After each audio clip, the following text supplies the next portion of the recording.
talking today about The Last of Us 2 leaks. The leak that happened recently was a big one for an upcoming game called The Last of Us Part 2.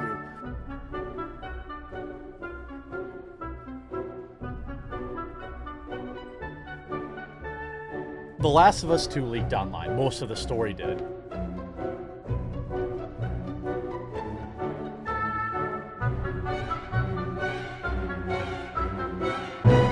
Absolutely, you have my permission to re-upload this video, as I'm told the Naughty Dog is using the YouTube copyright system to remove any videos covering The Last of Us 2 leaks. We are going to be talking about this latest leak surrounding The Last of Us 2, which is absolutely blowing up right now. And to put it lightly, this game is shaping up to be a complete dumpster fire, dude. Like, people are canceling their pre-orders left and right. People are outraged by this. And the best part of it is, it's 100% true. No, God! No, God, please, no! No! No! No! Mr. Toploaded Gaming, the fucking garden gnome who thinks he's intelligent. Hey everyone, Trevor at Toploaded Gaming. So the leaks have come out for The Last of Us 2, and right off the bat, I want to let everybody know I'm not going to be getting into the spoilers. And if you missed them, keep looking, I'm sure you'll eventually find them. Now on this channel, we've questioned in the past if Naughty Dog was headed into SJW territory. I said it was clear after The Lost Legacy came out. Uncharted 4 seemed to hint that a DLC would show Sam and Sully. Now that was changed to Chloe and Nadine. In my opinion, Sam was treated as an incompetent buffoon and was the butt of jokes to prop up women. He is like a girl. Is that right? How about we get these cuffs off and I'll show you how girls hit. Now I want to be clear here, is there something inherently wrong with social justice? No, there isn't, so let's address that obvious criticism now. A common thing people say is, what's wrong with a woman in video games? What's wrong with this? What's wrong with that? Nothing is wrong with those things. I love Horizon Zero Dawn. I love the new Tomb Raider games. And here I am talking about The Last of Us, so obviously I love the first Last of Us game. I mean, we played as Ellie. I didn't have an issue with that. These attempts at trying to make everyone look racist or sexist is just laughable. The internet is always going to have a vocal minority that's sexist or racist, but when people bring up these issues, the overwhelming majority are going off of experience and saying this is a red flag. We are trying to say that based off of experience from movies, comic books, TV shows, it is a sign that they are going to shoe in identity politics and the story is going to suffer as a result. But over here on this channel, I've tried to use Neil Druckmann's own words and actions to argue this point. Neil himself has admitted he's a fan of Anita Sarkeesian, and we all know who she is and her radicalized, narrative-driven agenda. I know for me, Anita's work was highly influential in my approach to writing for The Last of Us. So am I saying based off the leaks that the game is going to be bad? No.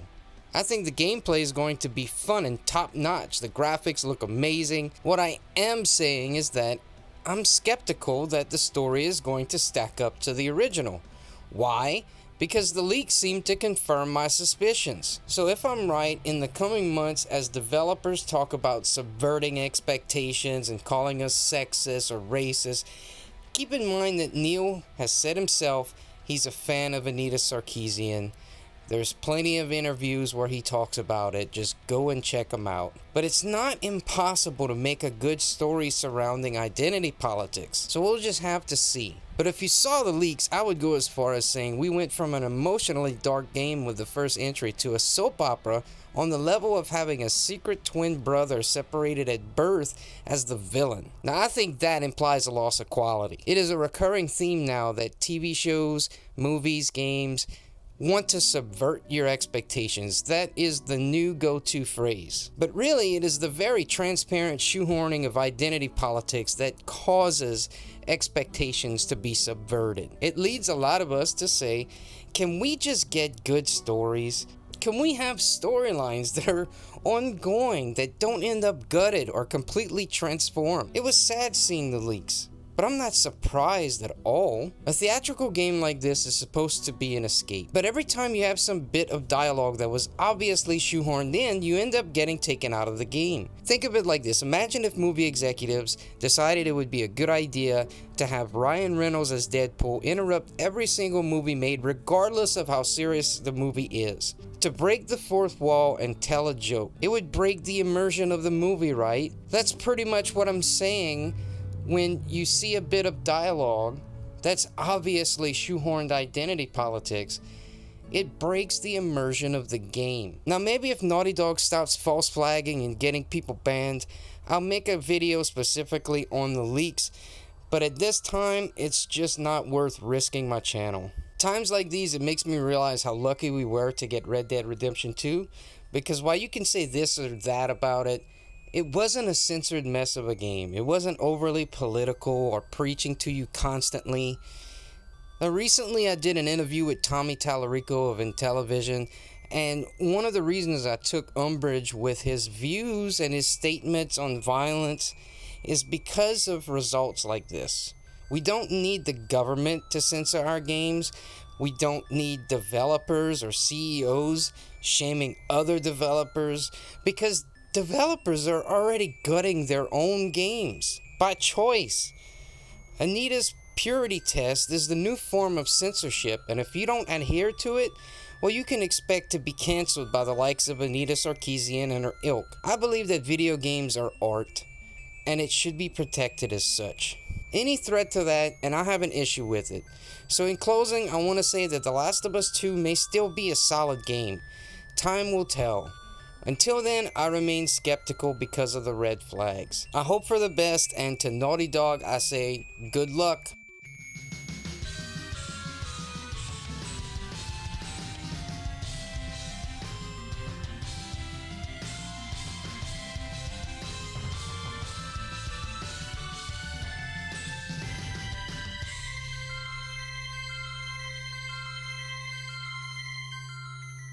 Mr. Toploaded Gaming, the fucking garden gnome who thinks he's intelligent.